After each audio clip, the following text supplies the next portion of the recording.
Well, shall we get a couple of readers? I'm sometimes curious. In some ways, they irritate the Jesus out of me. I felt like they were so yeah.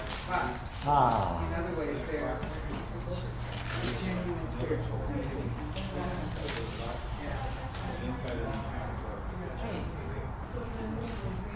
When you said here, when you said page 24, That's a good book. you know, to me, you said page 24, you were talking about your. Yeah. Okay, got it. I just wanted to be sure. I took it the other way and I thought, huh? That's why I said we reduced it to 12 points. Oh, that one section is the one that's reduced to. I left it like that because I wasn't sure what that indicated for you. You know what I mean? No. Sometimes I don't get it. You saw my notes. Yeah. And I'll give you the other thing that has the questions that can't be easily put down. Okay? But I thought, why should I be Good. editing something? You doing this? Sounds like That's where we go. That's what I heard from behind it. Would you like to read? Take a chair. Ryan, want to play? Back again?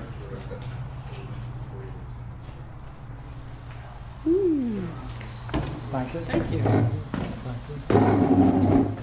You want a chair? No, yeah, thank you.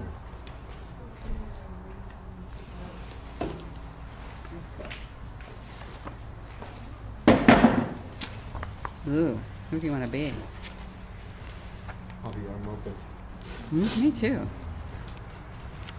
Either way, you can't lose. So where did you leave off last week? I can't. Last line on 26. Okay.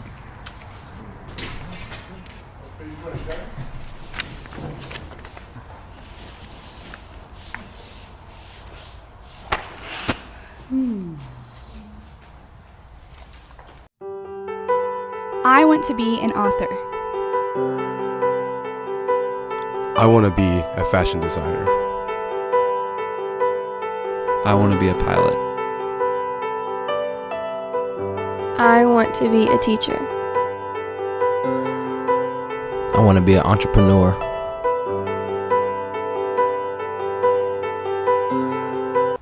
Pierre, choose the roles, will you? Choose the roles for us, will you? You know where, what page? Pass it to Bottom of 26. Okay. I'll read Joseph. Okay. what page? 20, 26. 26.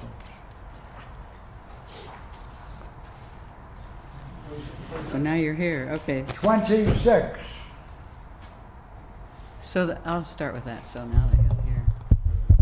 So now that you're here, what shall we do? Explore the idea of destiny. That's what we are here for. We are back to square one, aren't we? Then your discussion with Raymond must have centered on the use of all these words.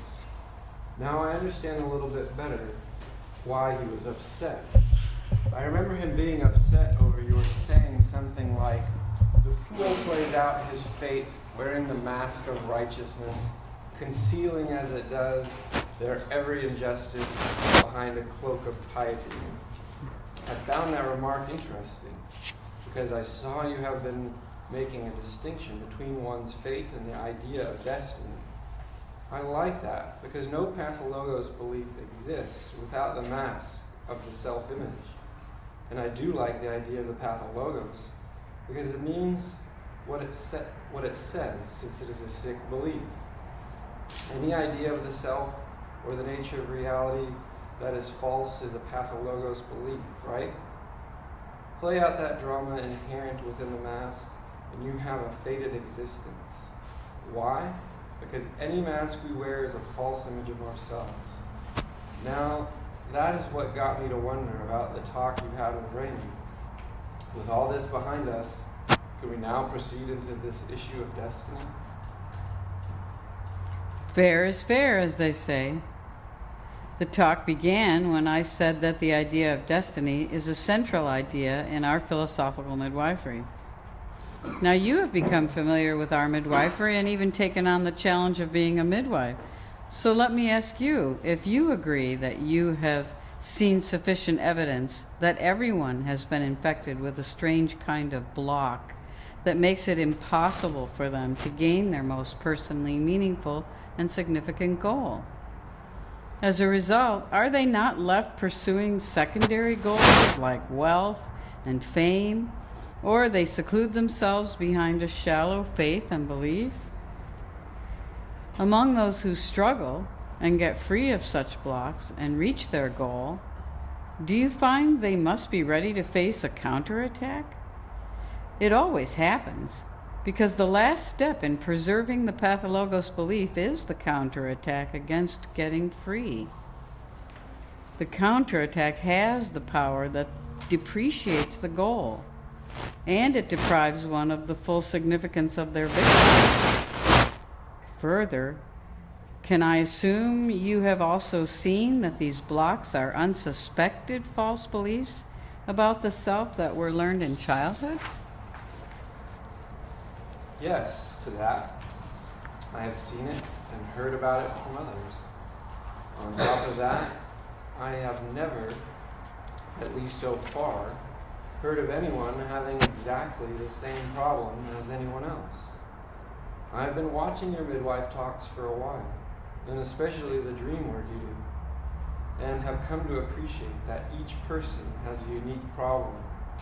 And while each is different, each is explored in a similar way. By the way, Platon, I refer to your midwifery as Socratic midwifery, because the notion of Platonic philosophy that I learned sure doesn't fit with what you do, but Socratic midwifery does. I do appreciate that distinction, and I'll keep it in mind. Whatever the origin of our midwifery, you can see it plays a vital role in Homer's Iliad, and that's worth seeing for yourself. Have you seen enough to say that when each person gains the insight into the fact that their life is dominated by false beliefs about themselves and reality, they then turn around and seek a way to escape the terrible consequences of playing out the tragic drama implicit in the pathologos belief?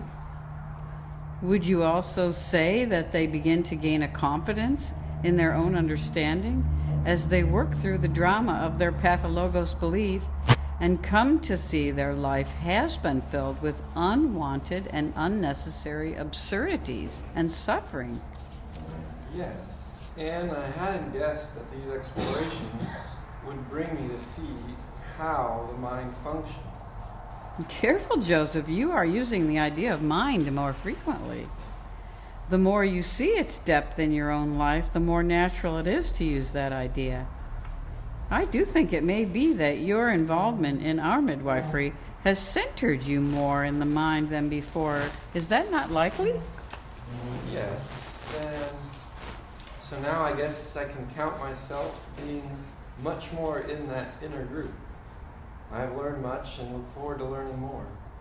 I have sought for more clues to the pathologos that has bewitched and played havoc with my own life. And I earnestly seek for more insight into just what will be my grasp of the nature of reality without those unsuspected beliefs about myself. I want to thank you for urging me to take on the role of the midwife. I saw right in front of me someone going through their problem and coming to see the root of it all. We are not yet finished exploring other aspects of her problem. As far as we have come, it has woken her up.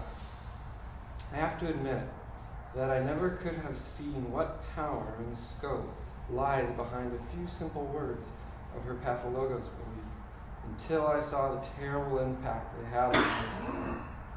It is different when you see it happen right in front of you, like it takes place in front of you. I know there is even more there I know there is even more there than I have seen.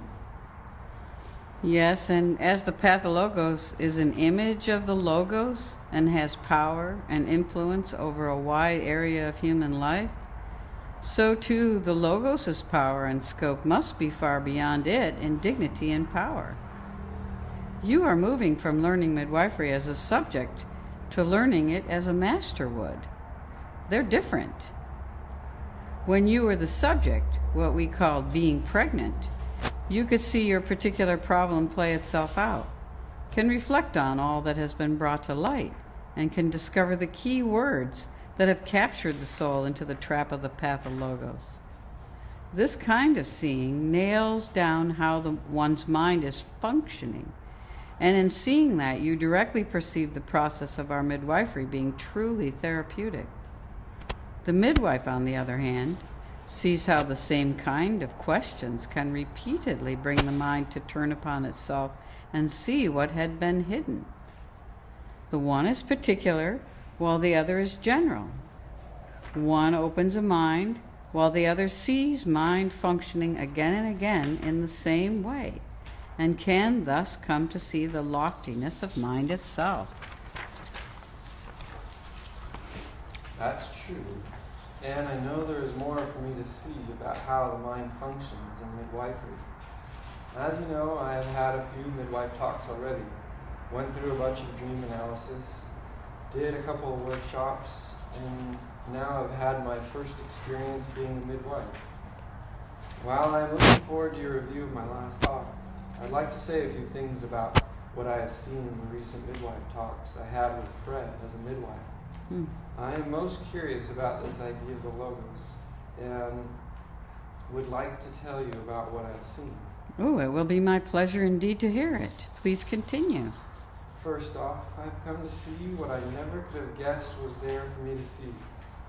My idea of memory and of my memory was shaken. As I explored my past, what astonished me was when we examined the past scene where I learned my Pathologos belief. I discovered it was nothing like what I had thought went on. My so-called memory was flawed. The vital parts were missing, and what I thought went on was nothing but a fake saving game. When I had to put it into words and reflect upon it, I came to see that it was heavily interpreted. Understanding brought me to see that past scene in a totally new way. Like the belief I had walked away with left out the most vital part of the drama. Like I forgot a key part. I had not seen that without understanding the role of what had preceded that imposition of the Pathologos belief. I was in the dark about what followed it. I couldn't possibly believe that what had gone on before was really the most fundamental issue. It was really this that they believed demanded censure. It was this state of mind of openness and freedom that could not be tolerated and was clamped down. A diversion was created. It was my experience of freedom that had to be sacrificed, and I gave up my soul, me. I had to believe the thing I was doing was evil, wrong, and violated some sacred principle, rather than the open state of freedom I was experiencing. I gave up what I was doing for them. I had not seen or understood at the time that the state of freedom threatened them, and it is this they had to stop cold and hard. Openness and freedom ignores the safety of respectable limits and of established boundaries. It stirs up fear that dangers will be faced and conflicts will follow. The sincerity they showed, the poise of absolute certainty, the masterfulness they showed, as if they knew well the truth of all things in me, and I was the ignorant one. I bought it. The weird scene became a model I imitated, and that's how I showed myself from that moment on as knowing, caring, and being masterful. This is interesting. Indeed, interesting because I just saw that those critics, the hermeneutic guys at Irvine, were really right, and so are you. They do not know of your midwifery. They don't know the true reach of the mind. They are actually describing themselves and everyone else who is ignorant of midwifery. You are saying no. You are showing that midwifery is yoga of the mind. It's the lab for true philosophers. They are right that one can't reach the level of self-discovery and learn the intentions of yourself and others. Of course, if you are under the bondage of pathologos belief, you function at a lower level, and at that level, one can't reach the level of self-discovery. The possibility of learning about one's own intentions or about others' intentions is simply out of the question. Of course that's right. So that's what it is, and that's what it is like. Would you like a cup of coffee to celebrate that insight? No, I'm fine. I would now like to look at the problem of destiny. Well, to begin with, I know you have been a student of geometry, and I'm sure you will enjoy being asked a few questions about it. What? Shall we continue with our search? If so, let me ask you, what is it like when you experience an insight into one of the propositions of geometry? I always enjoy that moment. What was formerly puzzling suddenly becomes clear. And you see the obvious right there opening up in front of you. I also like the way it pulls into a unity all that you formerly learned about the other propositions. You can see that you can use them to solve the puzzle in front of you. Yes, the one proposition reaches out to all the others since they're linked together into a unity. Sure, it may take time and effort to realize they can be seen all together into unity. And are you not brought to see that each is something to be seen? Would you agree that it awakens the mind for an insight into the whole? Yes, that is very true. Well, suppose for a moment that you needed to solve one of those propositions to understand something important that you have at hand, and you were stuck and unable to solve it. Would you be puzzled and seek ways to get an insight into that proposition? And if you failed, what state of mind would that put you into? Well, I would see my failure, feel miserable about it, and know there is something I need to know. Another thing, I would know that I couldn't go any further without solving that proposition. I'd be stuck. Spin around in circles, give wrong answers about it, and suffer the consequences of my failure.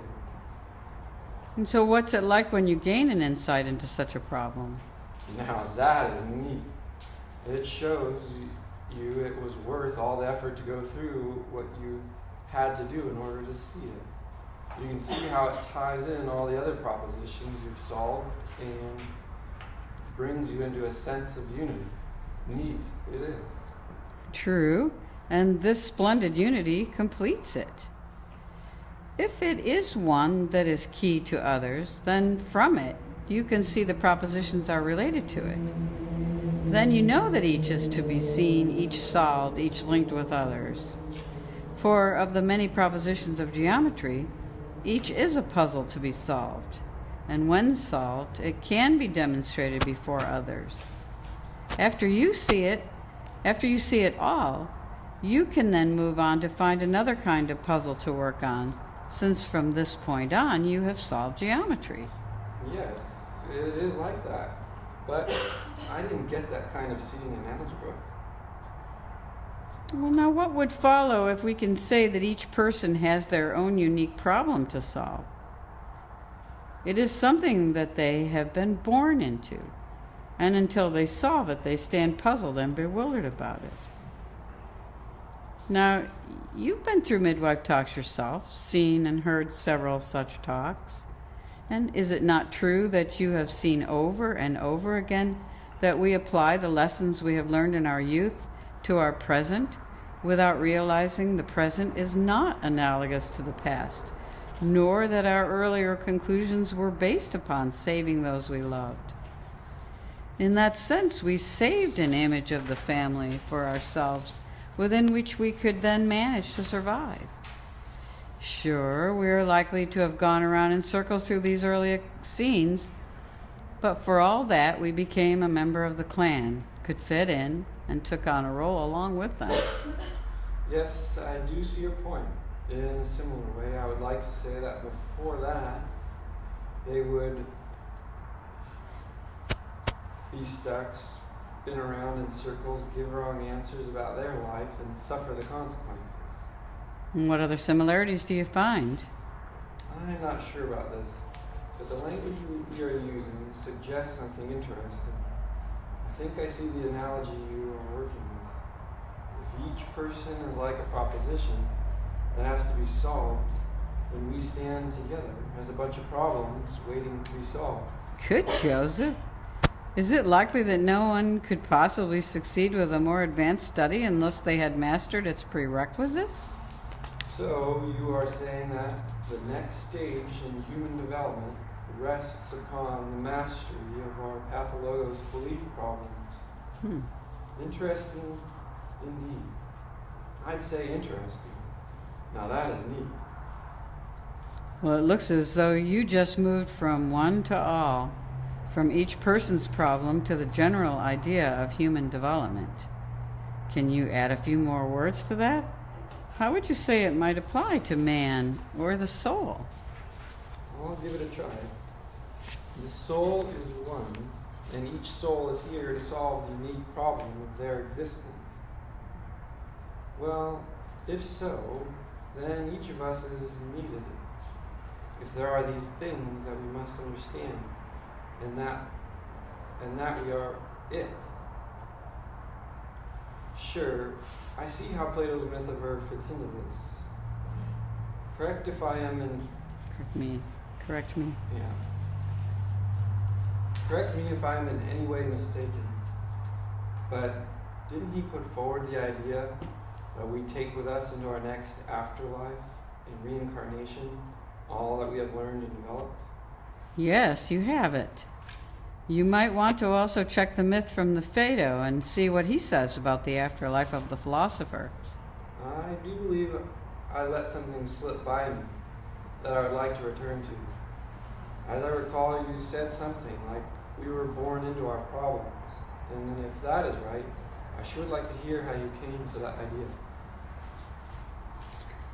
Well, is the pathologos belief an interpretation that was based upon something we learned in the past and came to use during that transmission scene? If we could select someone who could recall their past scene in sufficient detail, we could examine it and see if the pathologos belief that the child walked away with was something that could have been inferred from the drama that was being played out or not. To see this more clearly, you would have to see it again and again, and especially from recalled scenes where the child was less than 3 years of age. I've done it, and you might see it for yourself. If you were to do that, you could raise this issue to a more profound level. Did the child learn that in the womb? Where?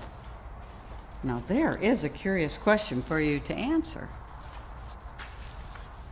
Well, I see what you are saying, and I guess it is something I'll have to see for myself. Your outline of these ideas is good. It does raise a question for me, though. So I guess you would say that all this struggle of the soul makes it tremble as it learns to understand its problems. But isn't this a faulty model or analogy? Like in geometry, you learn something positive, you can build upon it. It creates a vast, beautiful structure, and it is a model for knowledge. Surely, your midwifery only removes beliefs, and it ends without any structure, without anything you understand. So it sure doesn't end with knowledge, right? So I don't think it fits, even as much as I would like it to fit. Well, as it has often been said, we are going where no man has gone before. I do think we may need to be cautious as we proceed, lest we fall into folly and make a laughingstock of us both. But I do have a question for you. Have you not reflected upon how all the propositions of Euclid could be shown to be not only interrelated, but also dependent upon a most fundamental proposition, one that has never been solved, cannot be solved, and yet must carry the weight of the entire structure of propositions? Yes, I have heard this argument several times around here. You are referring to the 1-4 problem, as you philosophers call it. Well, I went over Euclid's 4th proposition in his Elements of Geometry, Book 1, to see it for myself, and it does require lifting up a triangle and superimposing it upon another triangle in order to say that similar triangles are equal to one another. So he uses a 3-dimensional space with a mechanical imposition to solve a 2-dimensional geometrical problem. The proof is really a pragmatic proof, and it does not fit within a 2-dimensional space. It is a weak proof. It offers to all a system of interlocking ideas and a way to demonstrate the truth of each proposition. You end up with a complete system of learning, a positive system of knowledge, I might say, and whether or not it is a weak proof, it is still a model of understanding, and has been for centuries. It is not a geometrical solution if it needs a physical fact to solve it. So, as a model for understanding, its key proposition lacks integrity. For when you step outside of a system to solve a fundamental idea within your system, then it can be said that the system lacks the necessary precision for its own completeness. I guess I have to go along with that. It has another weakness. I do think you know, because to solve that very proposition, the 1-4, you need to assume an essential truth that is impossible to either prove or disprove. For even if you superimpose similar triangles on top of one another, that does not mean you can show that very act of superimposition proves that the 2 triangles have sides that are equal to one another. As a system of demonstrable truths, it is incomplete. In addition, you do recall, don't you, that the proof rests upon assuming that things equal to the same thing are equal to one another, right? This kind of belief is called an axiom or common notion by geometricians. As such, an axiom is unproven, but is assumed to be true, and they are essential within the system. So, as a rational system, it presupposes unproved beliefs, yet such axioms cannot be included within the system, so the system is incomplete. I guess so. I see why you have called this problem an early form of Kurt Gödel's incompleteness theorem. Well, can we say that geometry is a pure example of knowledge if its foundation rests upon something you need to know but do not? I guess not. We could say that even though geometry has the flaws we mentioned, it could still be a model for understanding until something else comes along that's more complete. I think I see where you're going. Right now, I would rather you show me how you are going to reach that conclusion. I do think that is the right way to proceed. Yes, indeed. Say, Joseph, can you now make a distinction between objects of understanding and those of knowing? I ask that because you can understand what you know, but you can't know what you understand. Now, I know that might be a bit confusing. However, if we contrast our midwifery with your geometry, I do think we can see the point of my remark. I don't think I'm the one to make those distinctions. I mean, I'm not sure how to proceed. Well, can what you call knowledge rest upon something you do not know and cannot know? Well, not in the strict sense, no. Can what you call understanding in our midwifery end in nothing known? I mean, do we cleanse ourselves of false beliefs and gain something new? Or are we empty of falsehood without having learned anything positive? I'll have to give that some thought. Well, then shall we go back to our argument and see if we can pull a few things together? Could you not say the soul itself is learning to cleanse itself of even the least glimpse of a false belief of it, a false image of itself? Since that is what a pathologos problem is it not? Yes, that fits nicely. Shall we add that we have seen a way of understanding that the self is one, that each ray of it is a manifestation or generation of it, and that we are all equal to one another? What is that but a oneness that includes each into a unity? Yes, I did come to see that. Can we say then that the soul wants to bring itself to a mature understanding so that it can be free to reach for that which is beyond itself? Well, I would have to say that the soul is preparing itself to enter the realm of the intellect. Oh, good. You have come to understand that in freeing the soul, it can now exercise the intellect for seeing the levels of reality as mind, or of the self and the soul. True. Thanks for that. Then can we add that the journey the soul is pursuing is to reach for its next stage? And in doing so, it is fulfilling its assigned role to participate in the divine intellect. Interesting it has been. And in doing so, can we say that it is man's destiny to turn about and to seek to know that which wants to know? For in striving to understand the nature of our reality or the self, we enter into the quest to know thyself. For the highest levels of understanding are to contemplate the object of knowing, the intelligible, and that is to participate in the divine. I do believe that follows. Does our midwifery move us from cleansing to the doorway of knowledge? Yes, it does. And what is remarkable is that I was present to hear some people in our group experience that luminosity in their dreams. I'm not at all clear about why that luminosity is called the intelligible, but it does not appear to be a problem for those who encountered it in their dreams.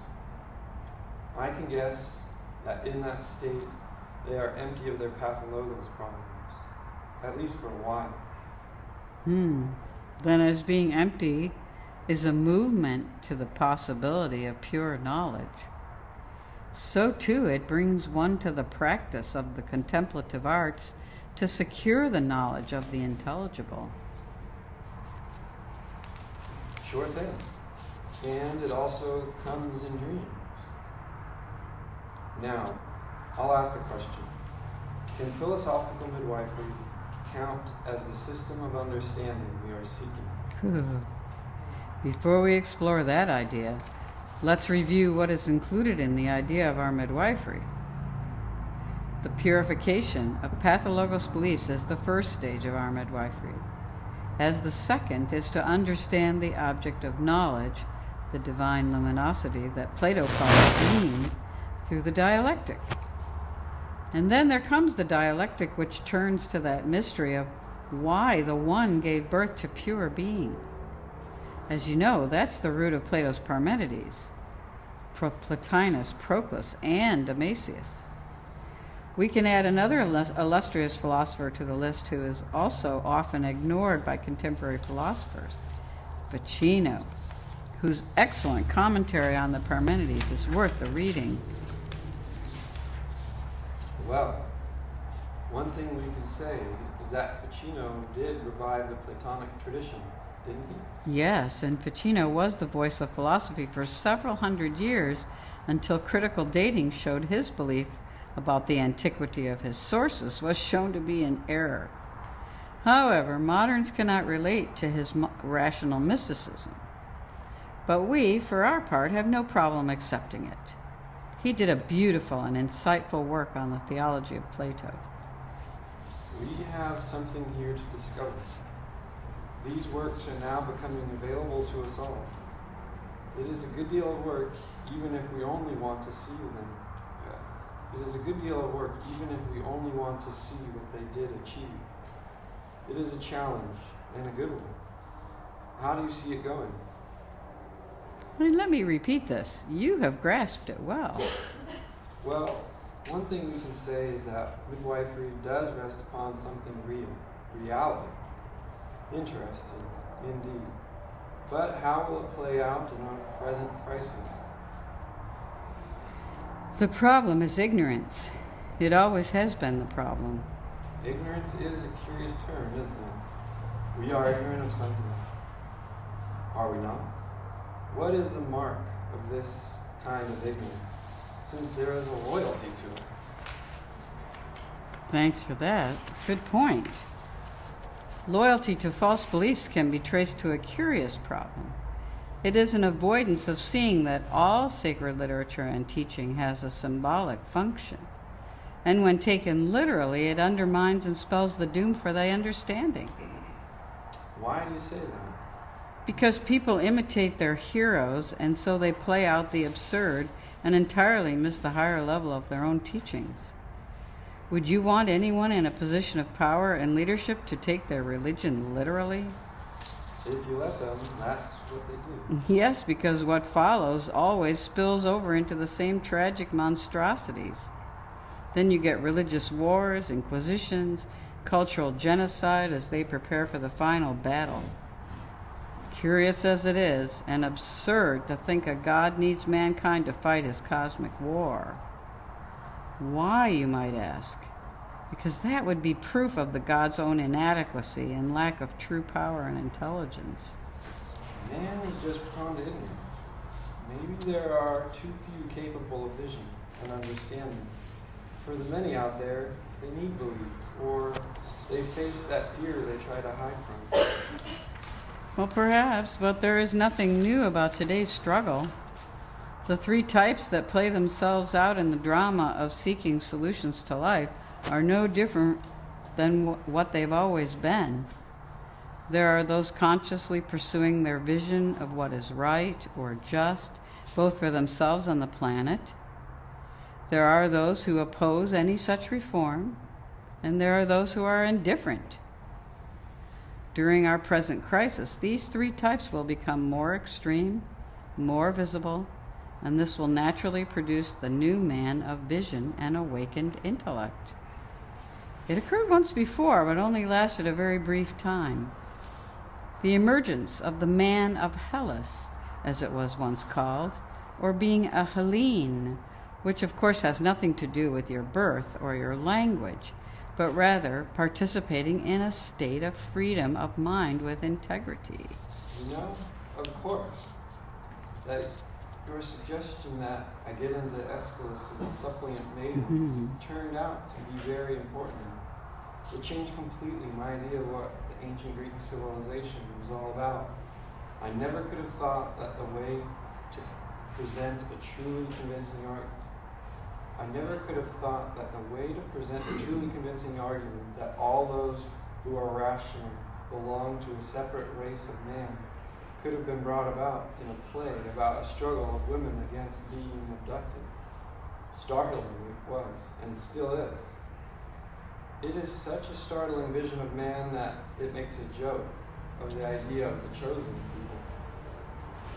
Yes, you are right about that, because the new man is self-chosen and grows in vision and naturally becomes dedicated to save himself from the entangling roots of ignorance and to help prevent the destruction of our earth.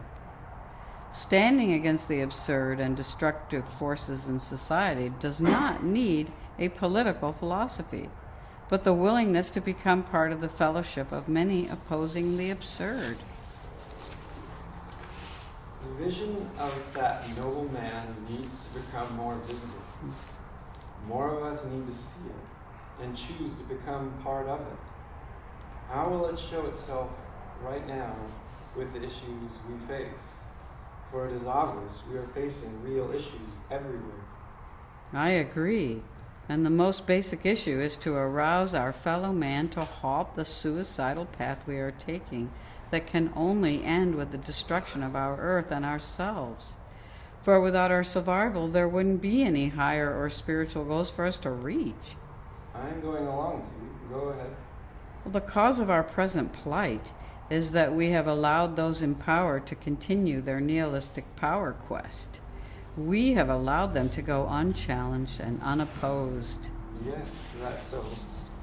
Can we not expect that those truly rational among us will have to find ways to oppose and block those irrational forces that have brought death and destruction wherever they are allowed to function? Very true. For certainly, since nothing is more important, it will surface all the problems that will have to be faced to overcome these irrational forces.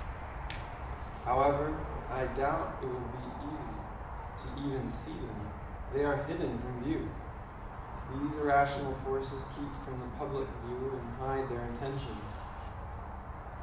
I think there's a word missing there, Pierre. What is it that's kept from public view? They are hidden from view. These irrational forces keep something from the public view. Keep them? Let's see. Themselves, Yes, that's true. In addition, those who oppose any rational effort to save the planet are not likely to stand idly by. Yet, in having to fight against this saving movement, they would have to show themselves, and in becoming visible, they become targets of opportunity. Yes, part of their power is to conceal themselves from becoming known. Further, is it not likely that in taking on this task, each person will have to encounter their own blocks and find a way to overcome them? True again. Then it will surface both individual problems and the collective problems of working together to reach our goals in a spirit of fairness and justice. Can we not expect that this is inevitable? For there is little choice for those with reason and conscience, is there? Few act decisively without some crisis facing them. Here we have the greatest crisis that all will have to face. If we fail, we may reincarnate on another planet and face the same issue until the race of man can pass through the destructive force of false and blind belief. To do that means we must resist all efforts of those who believe they can benefit by keeping their fellow man from maturing in vision and action. Armageddon? Well, allowing and being passive before the power of ignorance is the folly of mankind, and that is certainly not the will of God. The forces of nature allow the conditions for species to evolve, and if any fail to fulfill their destiny, then that is another experiment that has failed. For nature will not let this experiment with man go. It will seek some other species to go beyond what we could not achieve. Loyalty to absurd and utterly false belief ends the experiment with evolving a rational creature in man. As we talked this through, I recalled what Pierre Teilhard de Chardin's idea of man's destiny was. He saw it as a collective effort of man's interior reflection upon himself.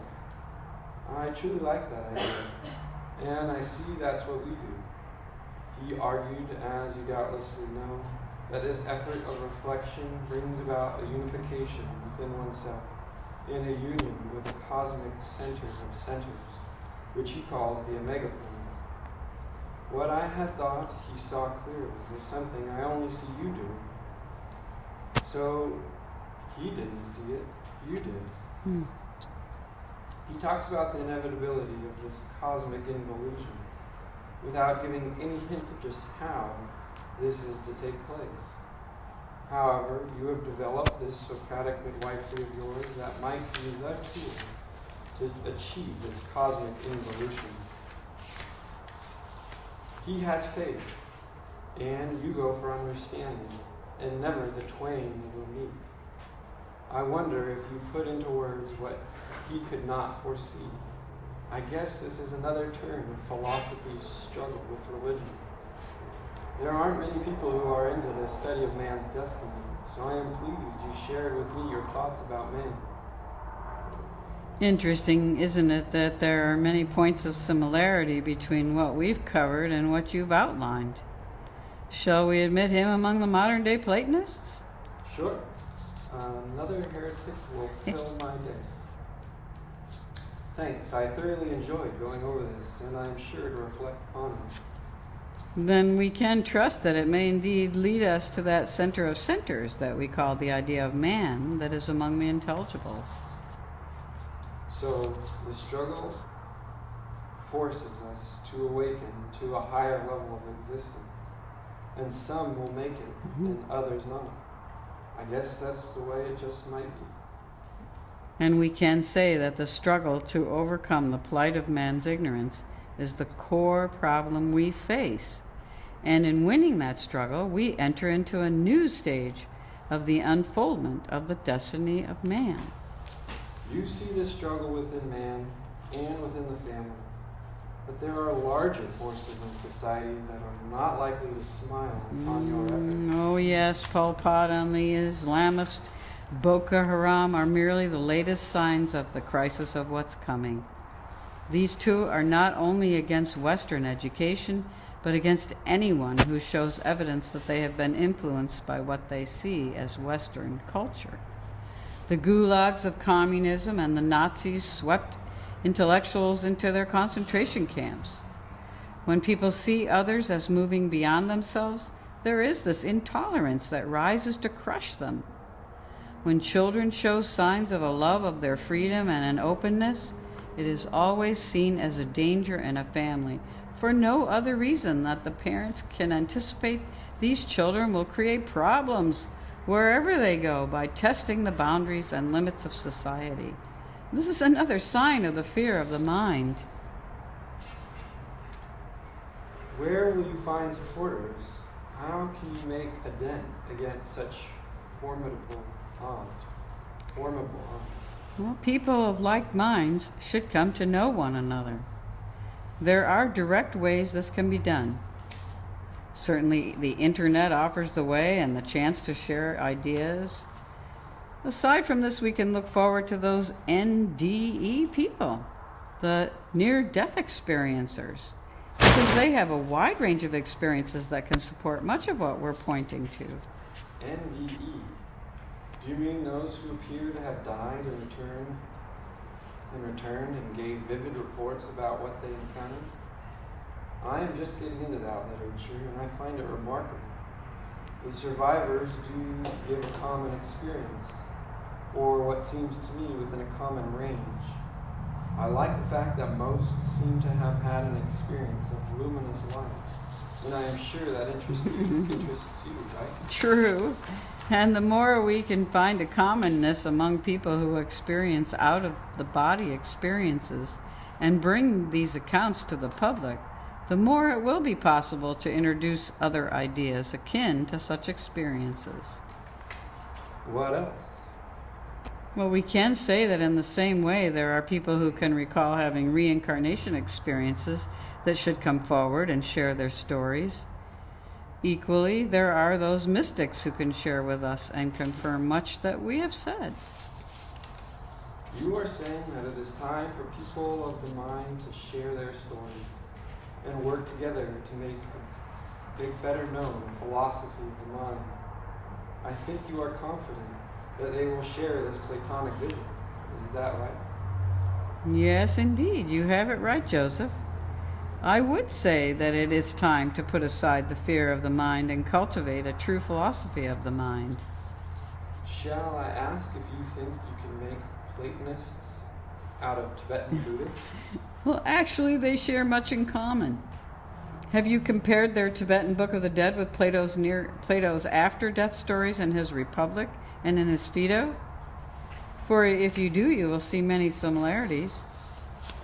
If you decide to get into the reading, you will find Evan Vence's work on Tibetan thought most interesting, because his comments and footnotes are really worth following up. In what way are they worth the effort to look them up? Well, in his footnotes, he cites parallels from other works, and frequently they're from Plotinus.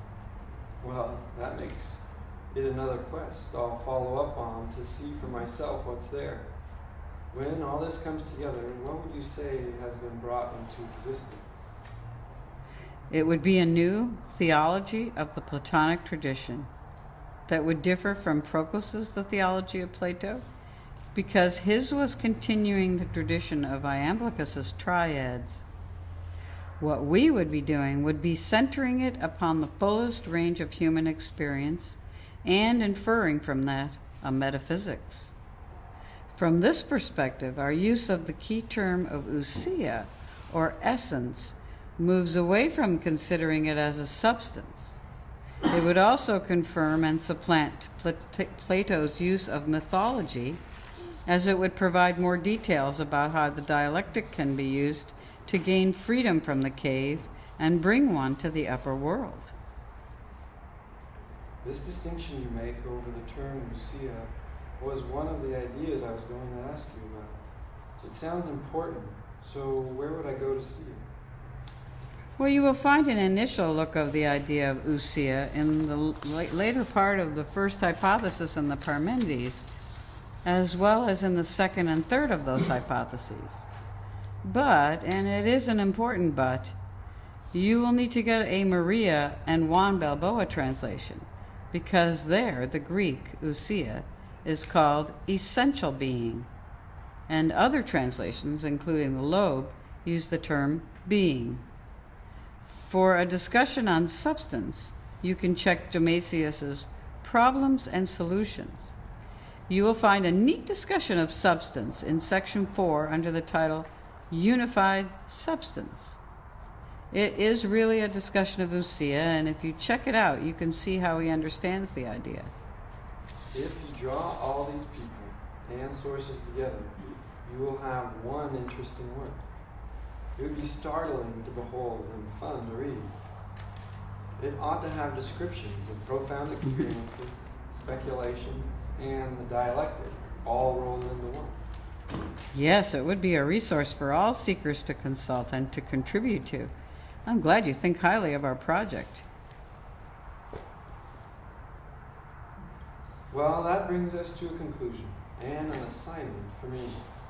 So thanks for bringing the Alpha and Omega into unity. I do think I will seek out Fred for another talk. Well, actually, thank you. It is indeed a pleasure to go over these ideas once more. Now it's time for me to pay a visit to an old friend, Cretan.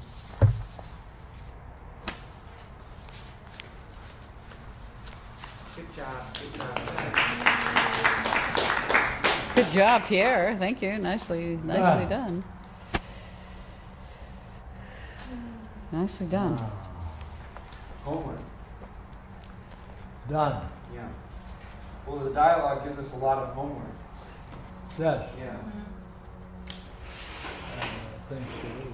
Yeah. Things to do. Not to work on. Well, the assignment, right? Yeah, all the. Contribute and Yeah. consult. And pass your notes of corrections down my way. Okay. Okay.